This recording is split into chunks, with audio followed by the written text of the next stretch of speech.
오늘 요한복음 4장 35절 말씀을 중심하여 지금은 어느 때입니까? 즉 추수할 때다는 사실을 우리는 생각해 봅니다. 이제 2025년 새해가 시작되었습니다. 새로운 해가 떠올랐습니다. 그러나 지금 우리의 시간은 똑같이 흘러가고 있습니다. 하루의 시간은 24시간 똑같습니다.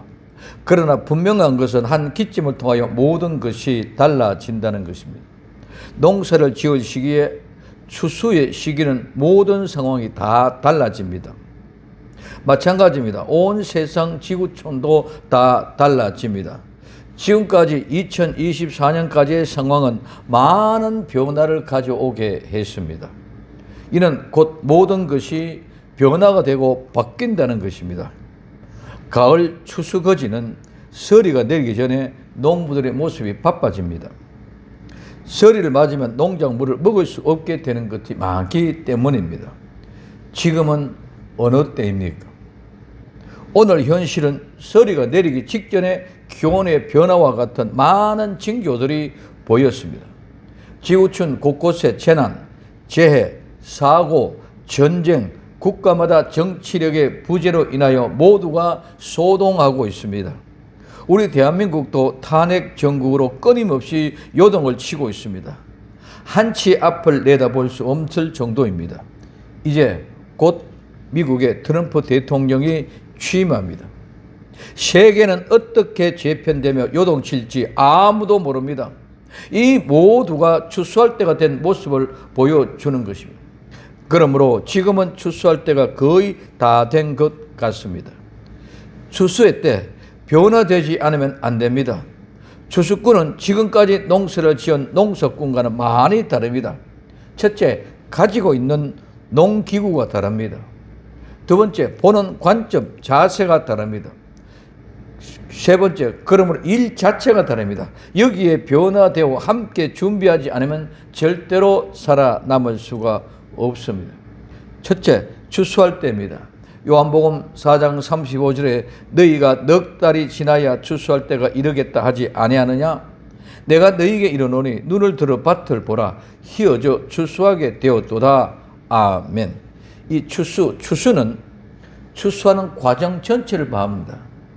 과정 전체를 말할 뿐만 아니라 이 추수는 꼭 추수될 곡식을 말합니다. 그래서 이는 거두다, 추수하다, 수확하다, 추수꾼에서 유래되어 추수에 수확하는 것을 말합니다. 그리고 이 추수는 첫째, 전도를 통하여 추수하시는 것입니다. 추수는 수확은 농사를 지어 농산물의 수확을 말하지만은 하나님은 구원의 농사를 통하여 수확하는 전도를 통하여 추수하시는 것을 말씀하고 있습니다. 누가복음 10장 2절에 이르시되 추수할 것은 많되 일꾼이 적으니 그러므로 추수할 주인에게 청하여 추수할 일꾼을 보내 주소서 하라고 주님이 직접 말씀하고 있습니다. 두 번째, 추수 때는 마지막 끝에 종말에 이루어집니다. 마태복음 13장 30절에 둘 다 추수 때까지 함께 자라게 두어라. 추수 때에 내가 추수꾼들에게 말하기를 가라지는 먼저 거두어 불사르게 단을 묶고 곡식은 모아 내 곡간에 넣으리라고 말씀하고 있습니다. 추수는 마지막 끝에 이루어집니다. 즉 추수는 종말에, 추수는 하나님의 종말론적인 결과를 말합니다. 예수님이 비유의 가르침 속에 추수의 이미지는 하나님의 심판의 마지막 종말론적인 결과를 강조하기 위하여 말씀하시는 것입니다. 즉 의인과 악인을 분리시키는 최종적인 심판은 가라지 비유를 통해서 예수님께서 곡식과 가라지, 이 세상의 마지막 추수 때까지 같이 자라게 하셨습니다. 이 같이 자라게 된 이 곡식과 가라지를 추수의 마지막 때에 추수꾼들, 즉 천사들 통해서 가라지, 불의한 자들을 불사르기 위하여 먼저 단으로 묶고 곡식, 의로운 자 모아서 곡간에 아버지의 영원한 나라에 들이십니다. 그래서 마가복음 4장 29절에 열매가 익으면 곧 낫을 대나니 이는 추수 때가 이르렀음이라고 말씀하고 있습니다. 추수 때가 이르면 분명히 낫이 되어지는 줄 믿으시기를 바랍니다.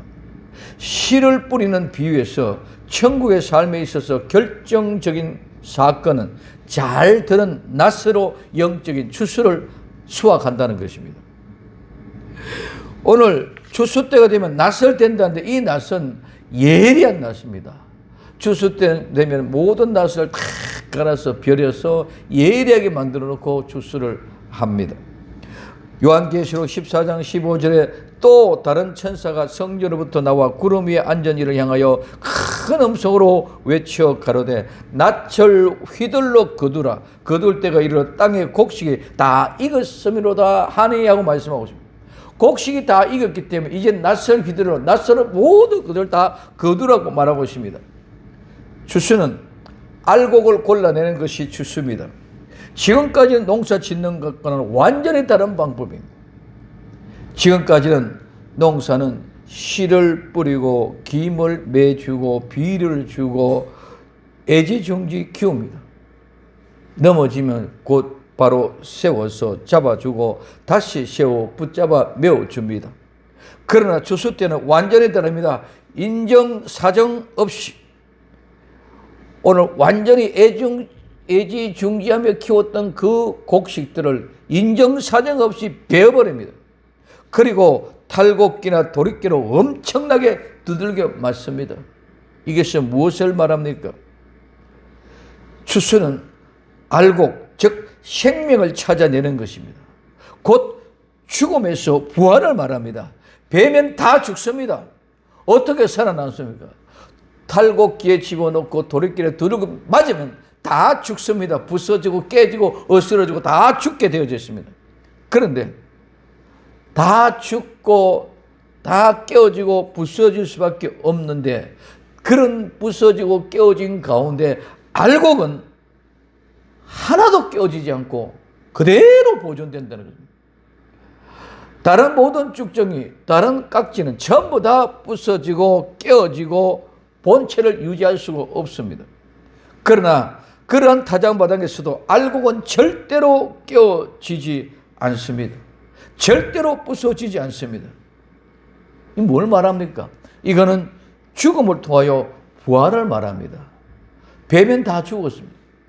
죽었는데 그 속에 알곡은 생명이 있는 줄 믿으시기 바랍니다. 그 생명이 있기 때문에 그는 살아남았다. 죽은 것은 다 깨어집니다.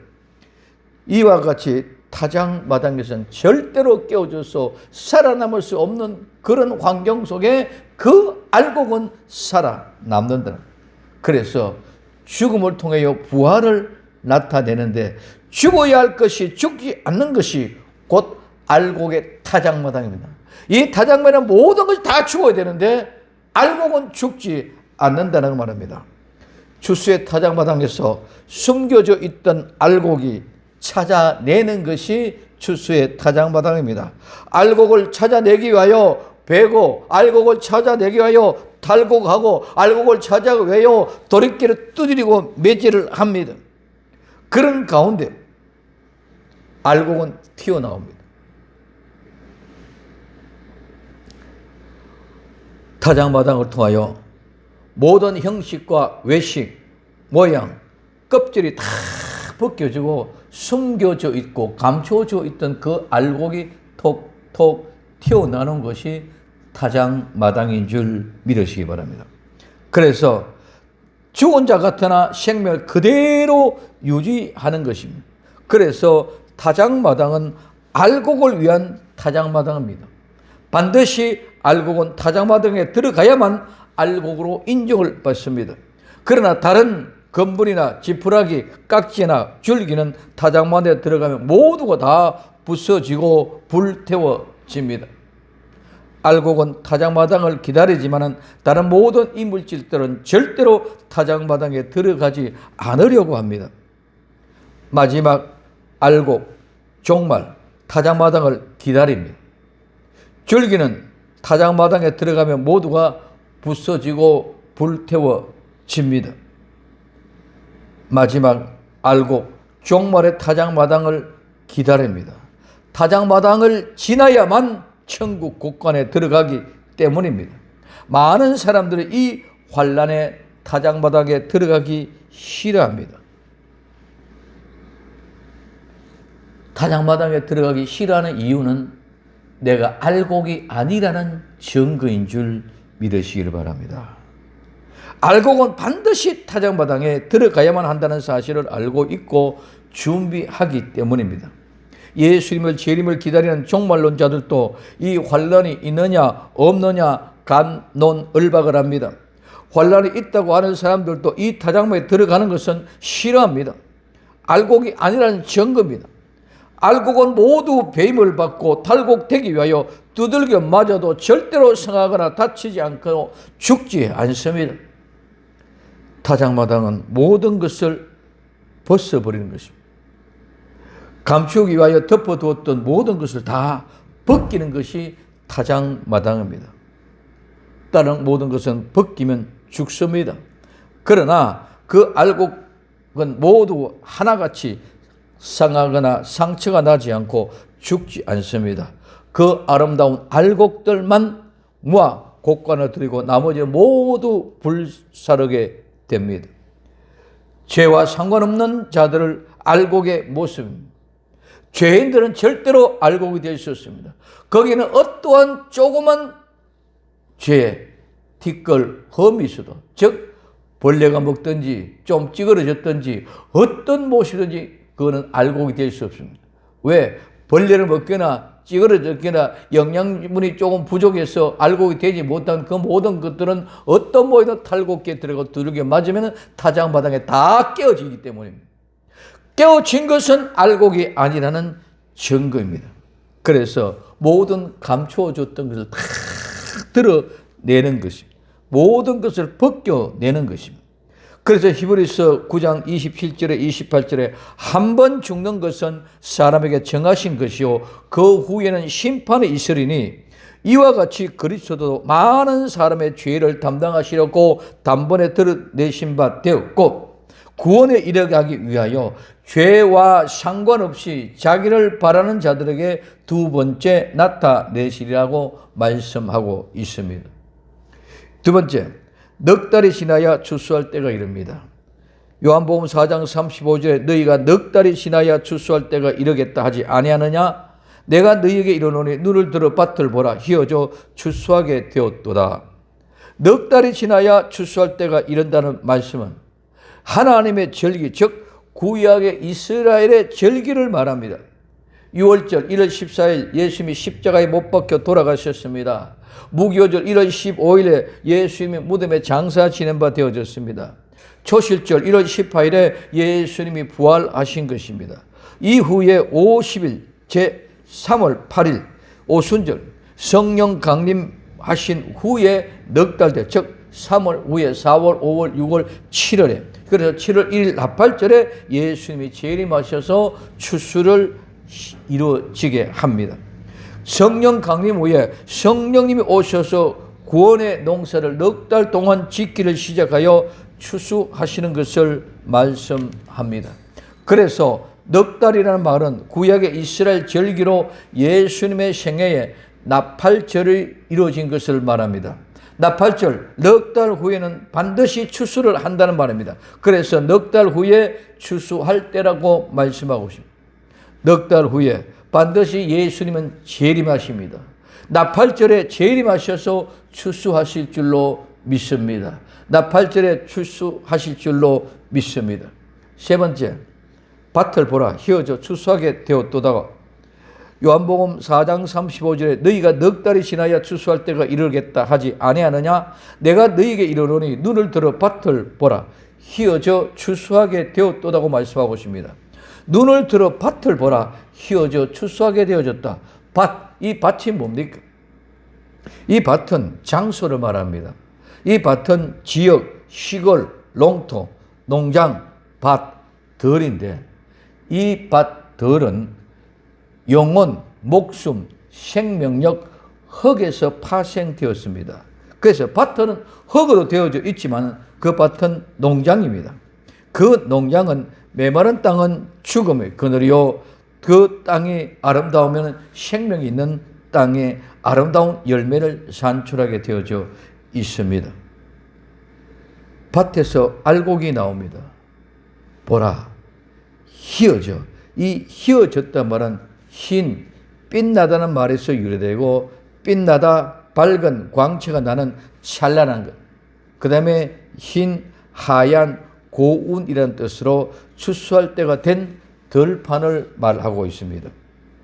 이 흰색은 기쁨이나 승리의 색이며 하나님을 기쁘게 하는 색입니다. 추수할 때가 된 이 익은 잎사귀 휘어진 것, 곧 곡식의 황금빛으로 물든 것을 말합니다. 추수하게 되었도다. 밭에서부터 추수하게 되어졌다고 말씀하고 있습니다. 밭은 교회를 상징합니다. 하나님의 심판은 교회에서부터 시작됩니다. 즉 교회가 아닌 세상은 이미 심판을 받은 것입니다. 그렇기 때문에 예수님이 재림하시면 교회, 즉 들림받아 휴거되고 거짓 교회들은 666을 표받은 거짓 교회들은 예수님과 더불어 대적하는 적 그리스도의 세력과 하나 되어 예수님을 대적하는 자리 되므로 모두가 멸망받고 죽음을 당하게 됩니다. 교회의 심판은 즉 죽은 자와 산 자의 심판입니다. 그 죽은 자와 산 자는 곧 알곡과 쭉정입니다. 죽은 자는 쭉정이요 모두가 다 무덤에 갇히고 알곡은 데려감을 당합니다. 첫째 부활에 참여하는 자는 1000년 동안 천년 왕국에서 예수님과 더불어 왕노릇합니다. 버림받은 심판받은 쭉정이들은 무덤 속에서 1000년이 차기까지 기다렸다가 백보자 심판에서 심판으로 영원한 유황불못으로 들어가게 됩니다.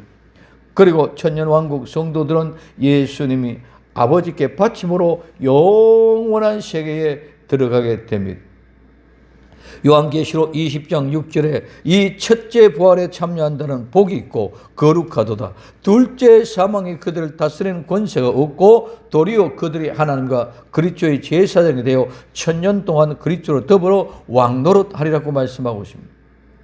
요한계시록 20장 11절에서 14절에 또 내가 크고 흰 보좌, 백보좌와 그 보좌 위에 앉으신 자를 보니 땅과 하늘이 그 앞에서 피하여 간데 없더라.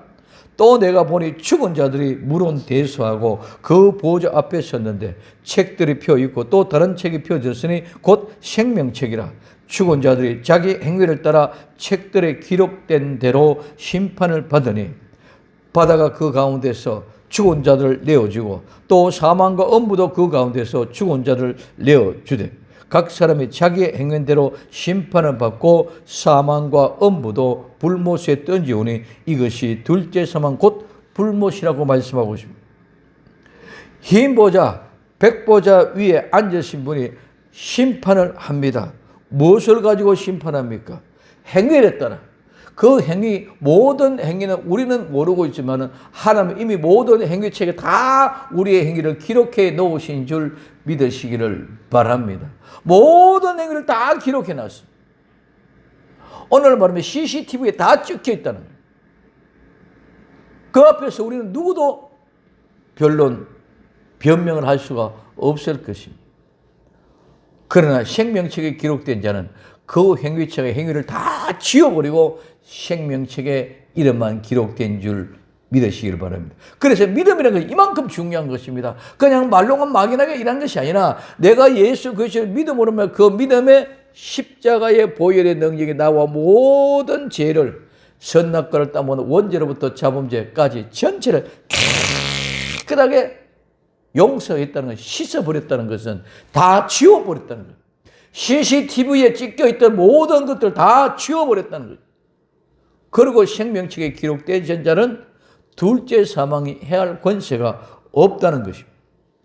그러므로 이와 같이 이제 죽은 자들 다 하나님의 백보좌 앞에 심판을 받을 때에 다 내어줍니다. 바다 가운데 있는 자들도 내어줍니다. 또 사망과 엄부도 다 내어줍니다. 각 사람이 다 자기의 행위대로 심판을 받는데 그 사망과 엄부로 다 불못에 던지니 결국은 영원한 둘째 사망 유황 불못이라고 말씀하고 있습니다.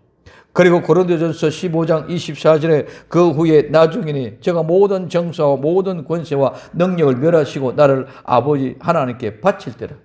우리 주님이 모든 정세와 모든 권세와 모든 능력을 다 멸하시고 이제 천년왕국이 끝나고는 하나님 우리 아버지께 바치면 우리는 영원한 세계에서 영원히 가게 될 줄로 믿습니다.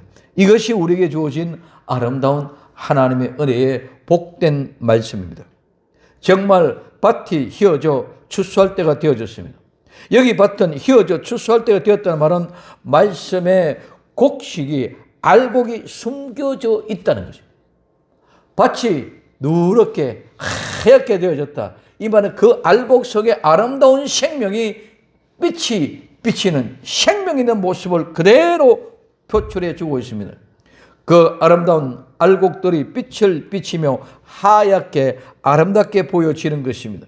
지금 아름다운 알곡들이 빛을 내고 아름다운 자태를 숨기고 있던 알곡들이 드러날 때입니다. 이제 정말 하나님이 숨겨놓은 아름다운 무리들이 일어나야 할 때, 즉 하나님의 일을 할 때입니다. 마태복음 24장 45절에 충성되고 지혜 있는 장돌이 되어 주인에게 그 집 사람들에게 맡아 때를 따라 양식을 나눠줄 자가 누구뇨? 이 때를 따라 나눠줄 양식, 이 때는 마지막 때입니다. 마지막 때는 추수하는 것입니다. 추수는 알곡을 골라내는 것입니다. 추수는 막연하게 이것저것 아무리나 어종이 떠지고 다 그러는 것이 아니라 추수 때는 모두 다 분리하고 알곡을 찾아내서 거두어내는 것입니다. 그래서 때를 따라 양식을 나눠줄 종들이 일어나, 채를 따라 양식을 나눠줄 종들이여 일어나라, 일어나라, 추수의 종들이여 일어나라. 마지막 때 정말 이 기쁨으로 눈코 뜰 데 없이 영원히 한번 일하다가 주님 앞에 갑시다. 일어나라, 일어나라. 때를 따라 양식을 나눠줄 종들이요, 숨겨진 하나님의 일꾼들이요, 기도원의 300용사와 같이 숨겨져 있는 아름다운 용사들이요, 일어납시다. 그리고 함께 모입시다. 그리고 함께 일합시다. 그러므로 아버지, 마지막 때를 따라 아름다운 양식을 나눠주는 복된 하나님의 일꾼들이 다 되기를 예수님의 이름으로 부탁을 드립니다. 기도합니다. 사랑하는 주님, 정말 지금은 어느 때입니까? 추수 때 가까이 다가왔습니다. 이제 추수 때 아름다운 열매의 빛을 보고 아름다운 일꾼들을 주님 보내주옵소서. 추수할 때 일꾼이 부족하오니 일꾼을 추수의 주인에게 구하여 보내달라고 할 때 출소의 일꾼을 보내주셔서 함께 이제 모두 같이 일어났어. 넉 달 구원의 용사가 마지막에 끝이 함께 일어났어. 숨겨져 있던들이 모이고 함께 일하게 하옵소서. 다시 오실 예수님의 이름으로 기도드립니다. 아멘.